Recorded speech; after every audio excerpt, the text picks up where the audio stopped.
Hi friends, welcome back to our channel. ட்ரெண்டிங்கில் போயிட்டுருக்க இந்த மாடல் ஸ்லீவ் எப்படி கட் பண்ணுறது தான் பார்க்க போகிறோம். இப்போ ஸ்லீவோட லென்த்து 7 இன்ச்சும் ஆம்கோல் சுற்றளவு 7 இன்ச்சும் மார்க் பண்ணி பக்கத்தில் தையலுக்காக 1.5 இன்ச்சு விட்டுருக்கேன். கேப் ஹைட் வந்து 3.5 இன்ச்சில் மார்க் பண்ணியிருக்கேன். இப்போ இதெல்லாம் நான் ஒரு காலண்டர் பேப்பரில் கட் பண்ணியிருக்கேன். நீங்கள் ஒரு நியூஸ் பேப்பர் இருந்தால் அதில் கட் பண்ணிக்கோங்க.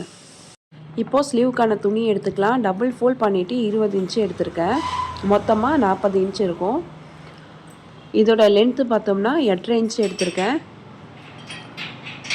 இப்போது ஃபோல்டிங் சைட்லேருந்து 2 இன்ச் மார்க் பண்ணிக்கலாம். இப்போ இதுக்கும் பக்கத்தில் இன்னும் 2 இன்ச் மார்க் பண்ணிக்கலாம். உங்களுக்கு ப்ளீட் அதிகமாக வேணும்னா நீங்கள் 2.5 இன்ச் மார்க் பண்ணிக்கலாம். 2 இன்ச்சு காமனாக கரெக்டாக இருக்கும். நான் பக்கத்தில் 2 இன்ச் மார்க் பண்ணிக்கிறேன் ஃபுல்லாக. இப்போது பக்கத்தில் 2 இன்ச். இதே மாதிரி ஆப்போசிட் சைட்லேயும் நேருக்கு நேராக 2 இன்ச் மார்க் பண்ணிக்கலாம். ஃபோல்டிங் சைடில் 2 இன்ச், பக்கத்தில் ஒரு 2 இன்ச். இந்த மாதிரி டேப்பை பக்கத்தில் வச்சுட்டு 2 இன்ச் மார்க் பண்ணிக்கலாம்.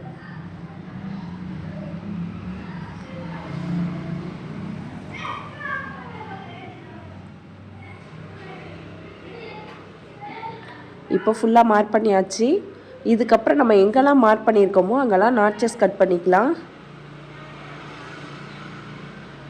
எதுக்காக நாட்சஸ் கட் பண்ணுறோம்னா அப்போ தான் நம்ம ஸ்டிச் பண்ணும்போது அளவு மாறாமல் கரெக்டாக இருக்கும். நம்ம அடிக்கடி டேப்பை வச்சு மெஷர் பண்ணாமல் அந்த நாட்சஸை வச்சு நம்ம ப்ளீட் மடிச்சுக்கலாம். ஆப்போசிட் சைட்லேயும் இதே மாதிரியே நம்ம மார்க் பண்ண இடத்துக்கிட்ட நாட்சஸ் கட் பண்ணிக்கலாம். நான் ஃபுல்லாக கட் பண்ணிவிட்டு காமிக்கிறேன்.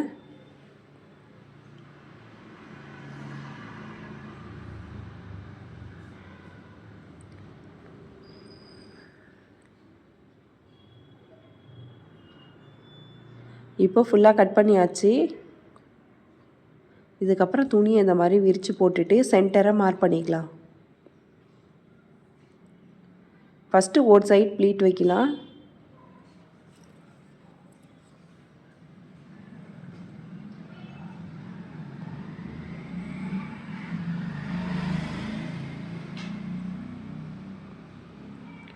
நம்ம சென்டர்லேருந்து 2 இன்ச் மார்க் பண்ணோம். அந்த மார்க்லேருந்து ஒரு ஃபோல்டு பண்ணிவிட்டு கரெக்டாக சென்டர் எங்கே மார்க் பண்ணோமோ அது வரைக்கும் ஒரு ஃபோல்டு பண்ணிக்கலாம்.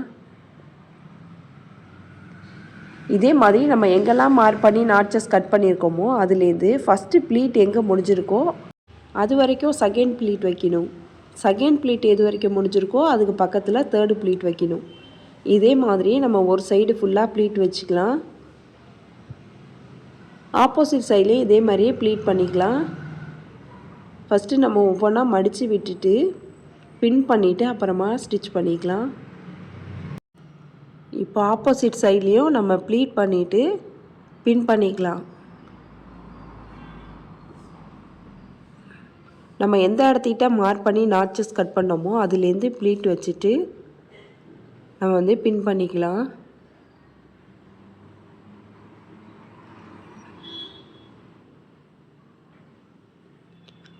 நம்ம பின் பண்ணி வச்சா தான் துணி வந்து மாறாமல் இருக்கும், கரெக்டாக ஒரே அளவாகவே இருக்கும்.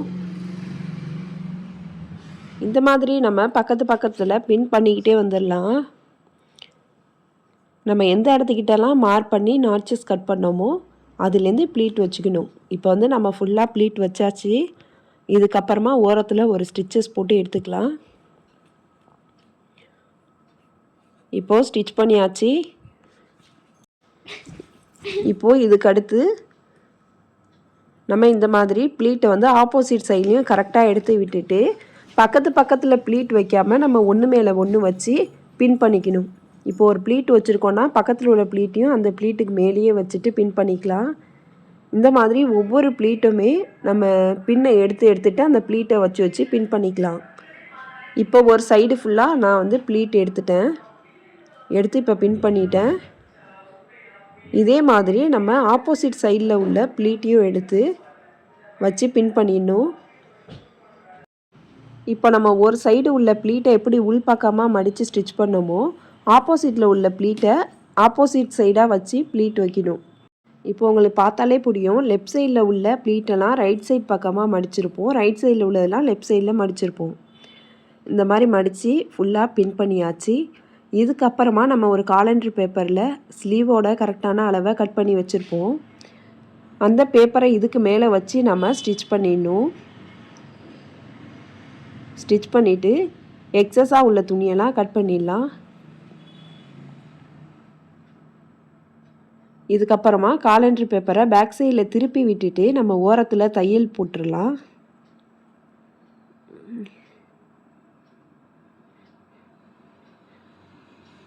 ஓரத்தில் தையல் போட்டதுக்கப்புறமா நம்ம அந்த பேப்பரை எடுத்துடலாம். உங்களுக்கு நியூஸ் பேப்பர் இருந்தாலும் அதையும் வச்சு ஸ்டிச் பண்ணிக்கலாம். இப்போ பார்டர் அட்டாச் பண்ணிடுறேன். உங்களுக்கு லேஸ் வேணும்னாலும் லேஸ் வச்சு ஸ்டிச் பண்ணிக்கலாம். நான் கொஞ்சம் பெரிய பார்டராக வச்சு அட்டாச் பண்ணிக்கிறேன்.